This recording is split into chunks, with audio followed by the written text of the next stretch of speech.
جو meteorology department ہے اس کی طرف سے کہا گیا تھا کہ اس سال نارمل 10% اب نارمل بارشیں ہوں گی، لیکن اس کے باوجود بدقسمتی سے جیسے ہمارے صوبائی حکومتیں یا لوکل انتظامیہ جو چیزوں کو نظر انداز کرتی ہے، تو جو ہی میں جو یہ چیز لوگ متاثر ہوئے ہیں گاؤں اور ان کا انفراسٹرکچر، ان کے گھر، وہ بھی بدقسمتی سے اسی کا نتیجہ ہے لوکل انتظامیہ کی طرف سے اس کی نااہلی ہے اور ان کو نظر انداز کیا گیا، جس کی وجہ سے یہ نقصان ہوا ہے۔ اور میں آپ کو یہ بھی بتا دوں کہ یہ گاج جو ریور ہے، ریور آپ کو کہیں ہم لوکلی اس کو نئی ندی کہتے ہیں کیونکہ بارشوں کا پانی وہاں سے آتا ہے، تو 10 سال 12 سال کے بعد یہ غیر معمولی فلو وہاں رہتے ہیں، لیکن اس کے باوجود میں آپ کو یہ بتا دوں کہ اسی ایریا میں اس پانی کو کنٹرول کرنے کے لیے 2009 میں ایک گاج ڈیم پروجیکٹ شروع کیا گیا تھا، ابھی تک اس کا 50% بھی کام مکمل نہیں ہوا، اور اس کے لیے سندھ گورنمنٹ بھی ذمہ دار ہے، تو فیڈرل گورنمنٹ بھی ذمہ دار ہے، کیونکہ لوگ متاثر ہوتے ہیں، انتظامیہ کے لیے تو کمائی کا راستہ کھلتا ہے، ابھی بھی وہاں متاثر لوگ ہوئے ہیں اور انتظامیہ ابھی بھی وہاں کمائی کا راستہ بنائے گی۔ بہت بہت شکریہ سر، آپ بات کی۔ ناظرین یہاں پہ لیں گے ایک چھوٹا سا بریک، اور جب ہم بریک سے واپس آئیں گے تو ہم بات کریں گے وفاقی حکومت کا فیصلہ کہ ریسٹورنٹس کھول دیے جائیں اور اسلام آباد میں اس حوالے سے کیا اقدامات کیے جا رہے ہیں۔ اسٹے ود اس۔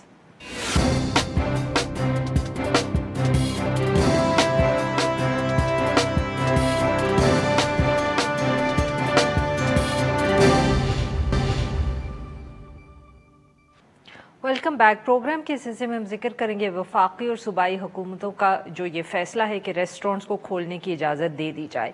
آج سے یعنی 10 اگست سے تمام ریسٹورنٹس جن کو کرونا کے باعث 5 ماہ پہلے بند کیا گیا تھا، ان کی ڈائن ان سروسز کو بحال کر دیا گیا ہے، مگر یہ ایک مشروط اجازت ہے۔ SOPs جو ہیں ان کے اوپر عمل کرنا پڑے گا۔ میڈیا رپورٹس کے مطابق جو SOPs ہیں ان کے اندر ریسٹورنٹس کے اندر آنے والے جو گاہک ہیں ان کے درمیان 3 سے 6 فٹ کا فاصلہ رکھنا ہوگا۔ صفائی ستھرائی اور ہائیجین کے حوالے سے بھی ریسٹورنٹس اور ہوٹلز کی انتظامیہ کو اقدامات کرنے پڑیں گے۔ اسی حوالے سے گفتگو کرنے کے لیے ہمارے ساتھ موجود ہیں زاہد صاحب، یہ ایک کیفے کے مالک ہیں، یہ کیفے اسلام آباد میں۔ ویلکم ٹو دا شو سر۔ سر یہ بتائیے گا کہ حکومت نے کون سے اور کیا SOPs جو ہیں وہ آپ تک کمیونیکیٹ کیے اور باقی جو ریسٹورنٹ اونرز ہیں، اور کس قسم کے SOPs آپ کو امپلیمنٹ کرنے ہوں گے فار ڈائن ان سروسز؟ جی السلام علیکم۔ جی گورنمنٹ نے جو ہے ہمیں ریسنٹلی چند دن پہلے SOP سرکولیٹ کر دیے تھے، and G sir I main basically اگر دیکھیں SOPs اس میں 2 کیٹیگریز ہیں، ایک تو جو بیسک پرنسپلز ہیں ہمیں کیا فالو کرنے ہیں، اور دوسرا ہیلتھ اسٹیٹس اویئرنیس جو ہے اپنے اسٹاف کی بھی اور جو لوگ آتے ہیں ان کی بھی جو ہے۔ So basically, I mean, I think the SOPs are quite good. The government's taken a very good step, and جس طرح دیکھ رہے ہیں کہ سچویشن کنٹرول میں آ رہی ہے تو ساتھ ساتھ اکانومی کو بھی اوپن کر رہے ہیں۔ Restaurants are very large employer, لاکھوں لوگوں کی نوکری ہوتی ہے ڈائریکٹلی انڈائریکٹلی جو ہے۔ So I think there is an important step کہ step by step things should come back to normalization جو ہے۔ آئی تھنک گورنمنٹ نے اپنا کام کر دیا، اب ریئلی یہ ہمارے ہاتھوں میں ہے، ریسٹورینٹ جو آپریٹرز ہیں اور آلسو ہمارے جو کلائنٹس ہیں ان کے ہاتھوں میں بھی ہے کہ ہم اس کو لے کے کتنی سمجھ سوچ کے ساتھ ہم آگے چلتے ہیں، کتنی احتیاط سے چلتے ہیں، تاکہ خدا نخواستہ یہ نہ ہو کہ کوئی کرونا کے انسیڈنٹس اور بڑھنے شروع ہو جائیں اور گورنمنٹ کو جو اسمارٹ لاک ڈاؤن ہے یا ایسا کچھ علاقوں میں کرنا پڑے۔ So ultimately this is in our hands now. تو سر کس قسم کے SOPs ہیں جو آپ نے فار ایگزامپل حکومت کے کہنے پہ اپنے ریسٹورنٹ کے اندر ان کو امپلیمنٹ کیا ہے؟ لیکن کہ جو بیسک پرنسپلز میں آ جاتے ہیں نا SOPs میں جو ہے، تو پہلی تو سب سے بات ہے جو ہینڈ ہائیجین ہوتی ہے۔ اب ہینڈ ہائیجین یہ ہے کہ ایکچولی تو یہ ایسی چیز ہے جو پہلے ہی ہاسپٹیلٹی انڈسٹری میں امپلیمنٹ ہونی چاہیے تھی اور ہوتی بھی رہی ہے جہاں لوگ احتیاط کرتے ہیں۔ سو بیسکلی تھوڑی سی انہوں نے فوکس زیادہ کر دیا ہینڈ ہائیجین پہ، but that is already something which we are doing. So basically regular hand cleaning جو ہے، اور جو کچن میں پریکٹسز ہوتی تھیں ہینڈ کلیننگ کی وہ اب فرنٹ آف ہاؤس میں بھی آ گئی ہیں سرورز پہ. سو یہ تو basically enhancement of what was a previous standing practice ہے. آگے جیسے ریسپریٹری ایٹیکیٹ آ جاتی ہے ان کی, جس میں کہتے ہیں یہ آپ نے ساروں نے فیس ماسک پہننے ہیں, جو سرورز انہوں نے بھی فیس ماسک پہننے ہیں. کچن میں تو ہمیشہ لوگ فیس ماسک پہنتے تھے, گلاوز پہنتے تھے. کیا کسٹمرز بھی فیس ماسک پہنیں گے؟ جی, سو کسٹمرز جو ہے ماسک پہنیں گے. ہم نے نوٹس کیا کہ جب ہم ڈیلیوری کے لیے بھی اوپن تھے, ٹیک اوے کے لیے بھی اوپن تھے, تو کسٹمر آ کے فیس ماسک پہنتے تھے.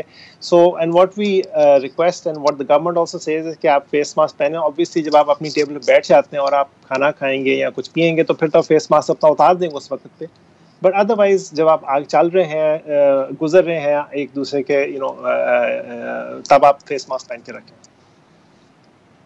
اور سر یہ بتائیے گا کہ کیا کوئی فاصلہ, کیونکہ عموماً ریسٹورینٹس جو ہوتے ہیں ان کے اندر میز جو ہے وہ قریب رکھے ہوئے ہوتے ہیں, تو کیا آپ لوگوں نے فاصلہ بھی بڑھایا ہے جو ٹیبلز رکھے ہوئے ہیں جن کے اوپر کسٹمرز بیٹھیں گے؟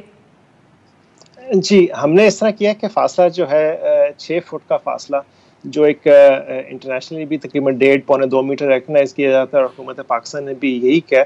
تو 6 فٹ کا فاصلہ جو ہے وہ میزوں کے درمیان میں رکھ دیا ہے تاکہ سیپریشن ہو جائے between each table and clients, اور ہر ٹیبل کا اپنا گروپ بن جاتا ہے. سو دس از سم تھنگ جو تھوڑی سی نہیں ہے, بٹ اٹس آلسو اسینشیل جو ہے, اور this will greatly help in reducing any spread of corona.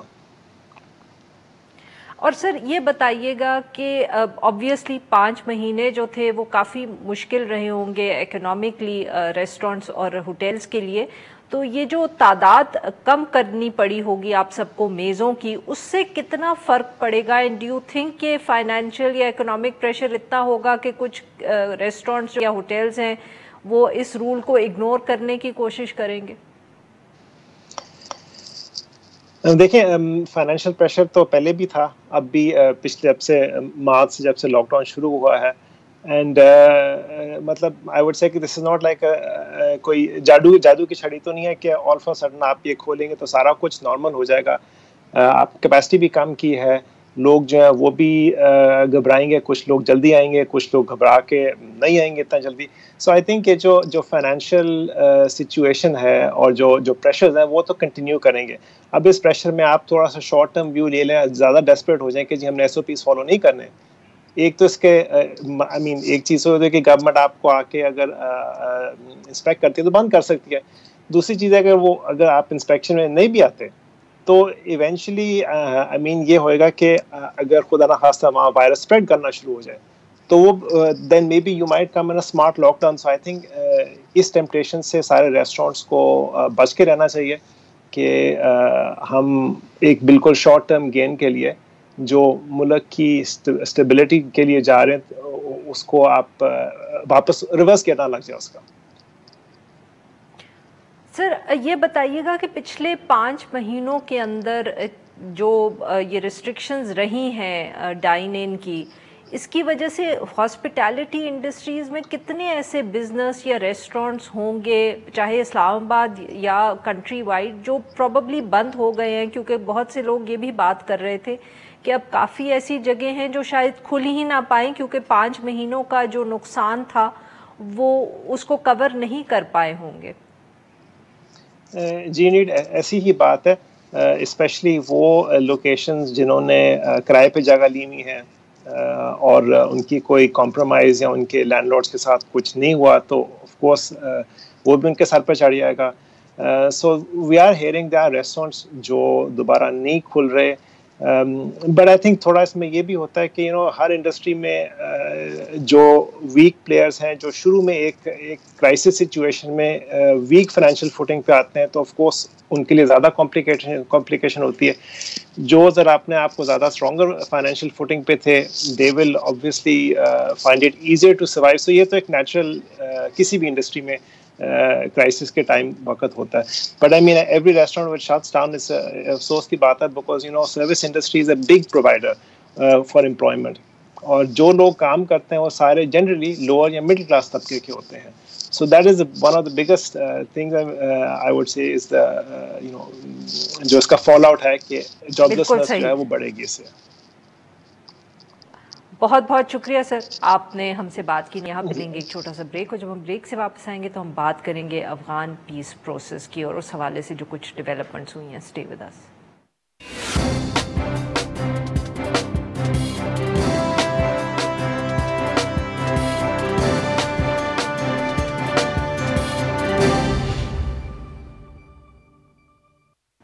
Welcome back. Program کے آخر میں ہم ذکر کریں گے افغان طالبان اور افغان پیس پروسیس کا.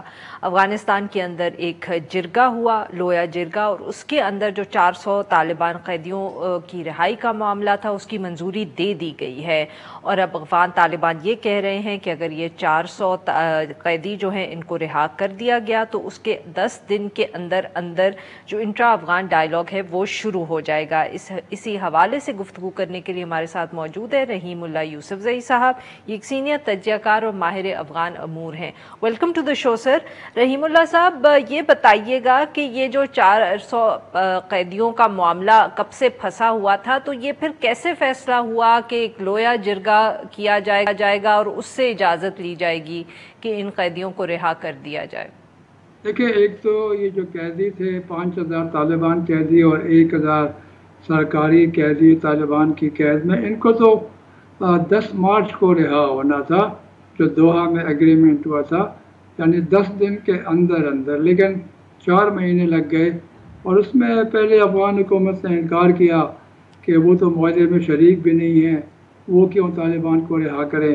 پھر انہوں نے کچھ قیدیوں کے اوپر اعتراض کیا. یہ 400 قیدی جو ہیں یہ افغان حکومت کے بقول سنگین جرائم میں ملوث ہیں، اور ان کا مقدمہ چل چکا ہے، ان کو سزا ہو چکی ہے. اشرف غنی نے کہا کہ یہ میرے اختیار میں نہیں ہے، اس لیے اس نے پھر فیصلہ کیا کہ ایک مشاورتی لویا جرگہ بلائیں گے، اور 3200 لوگوں کو اکٹھا کیا، سیاسی لوگوں کو، قبائلی عمادین کو، سرکاری افسران، سول سوسائٹی، اور پھر ان سے رائے لی ہے. اکثریت نے کہا کہ ان کو رہا کر دیں. تو ابھی اختیار تو اشرف غنی کو مل گیا ہے اور وہ ان کو رہا کرنے والے ہیں. لیکن میں سمجھتا ہوں کہ اگر وہ مشاورتی لویا جرگہ نہ بھی بلاتے اور رہا کر دیتے تو میرے خیال میں کوئی زیادہ ان کے اوپر تنقید نہ ہوتی، بلکہ اس کو سراہا جاتا کہ ایک بڑی رکاوٹ ہے بین الاقوام مذاکرات میں، اس کو دور کر دیا گیا ہے. لیکن چلیں، یہ ایک سیاسی فیصلہ تھا، اور کم از کم یہ ہوا کہ اتنے سارے افغان نمائندے اکٹھے ہوئے، اور نہ صرف طالبان قیدیوں کی رہائی کا فیصلہ ہوا بلکہ جو امن مذاکرات ہو رہے ہیں اس کے بارے میں بھی حکومت نے ان کی رائے طلب کی تھی. صحیح. تو سر اب یہ بتائیں کہ یہ اب فائنلی ہم کہہ سکتے ہیں کہ اگلے 10 دنوں کے اندر ہمیں کوئی حرکت نظر آئے گی جلد ہی؟ ایک تو اول ہے کہ یہ جلد ہی قیدی رہا ہو جائیں گے. اب افغان حکومت کے پاس کوئی جس کو کہتے ہیں کہ سپیس نہیں ہے کہ وہ اور تاخیر کریں اس معاملے پہ. اور اس کے بعد پھر 10 دنوں کے اندر آپ کو نظر آ رہا ہے کہ جو ڈائیلاگ ہے وہ قطر میں شروع ہو جائے گا. دیکھیں، میرے خیال میں ابھی ان کے پاس دونوں فریق جو ہے ان کے پاس کوئی بہانہ نہیں ہے. وہ آخری بڑی رکاوٹ دور ہو گئی ہے.